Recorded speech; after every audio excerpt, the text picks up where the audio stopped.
Hello and welcome to another DVD update from Movie Reviews 101, and today, as we are doing the Stephen King Blogathon through October, I'm going to look at my collection of Stephen King films.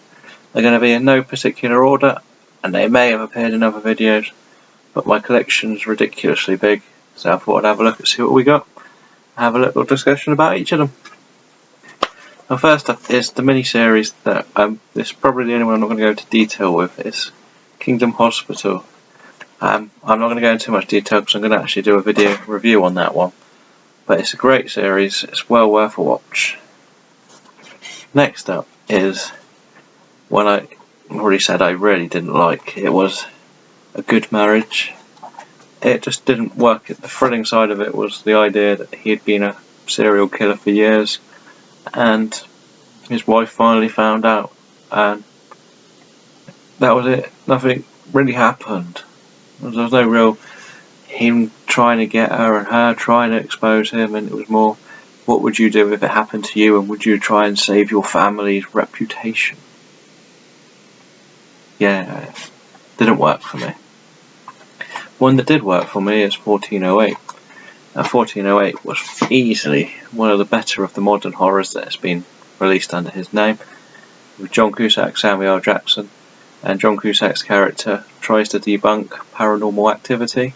He gets put inside the hotel room that's had ridiculous amounts and subjected to ridiculous amounts of horror, and he just doesn't know what to think, and it's so brilliant, this one. It's just one that will always stay with you. So that one is well worth a watch, and make sure you watch both endings and see what you think. Well, 3 endings from what I hear. Another classic here, it is The Stand, the miniseries. It may well be, I believe it's 8 hours long, but it's brilliant. And I know they're rebooting it, and it could be good, it could not be good. We'll have to wait and see with this one. Just the actors in it, there's a star power they got, and the fact that the first episode is almost just an introduction.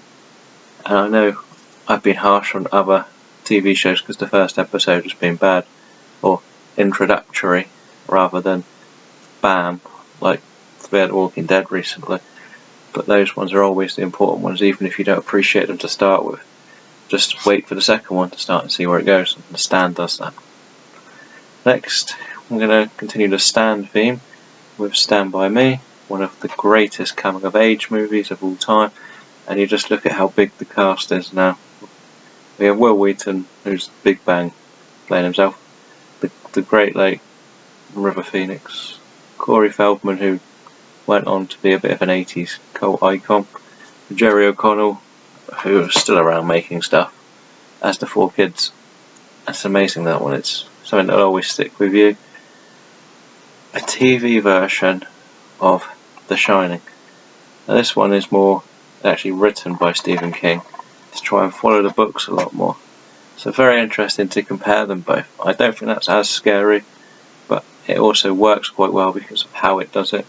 It's a smaller cast, no Jack Nicholson, or Stanley Kubrick's angles, but still, it's worth a watch just to see how the book is meant to play out. I've never read the book. And according to the IMDb, this is the greatest movie ever made, The Shawshank Redemption. Adapted from his short story, picked by 3 people in my opinion, battles for adapted book or novel, and Shawshank Redemption is just a classic. There's nothing I can say that hasn't already been said about this film, so I'm going to move straight on. Now, the one with the most shocking ending of any Stephen King book or film adaptation, The Mist. When a group of monsters seem to attack through the mist, and they try to escape, and the end scene is just so haunting, so disturbing, it's brilliant. It's a must watch, The Mist. To match the t-shirt with the Pennywise, we have It, another one that will always haunt children because Tim Curry's version of Pennywise is so haunting.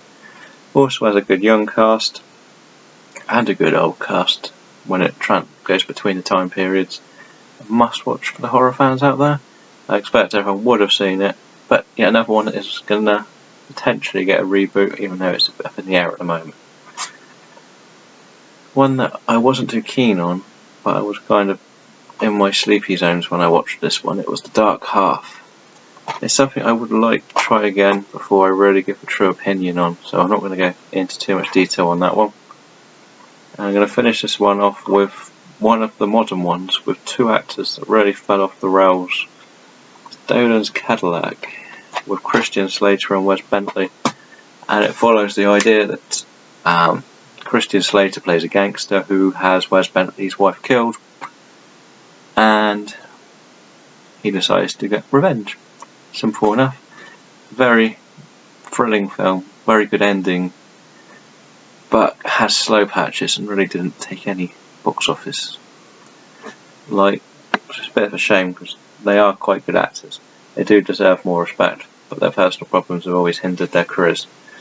Anyway, so thank you for watching, and remember to like the video, subscribe to the channel, and tell me what other Stephen King films I should have in my collection.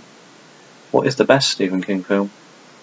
And remember to visit the website for the blogathon if you want to take part. I've been Darren, and thank you for watching.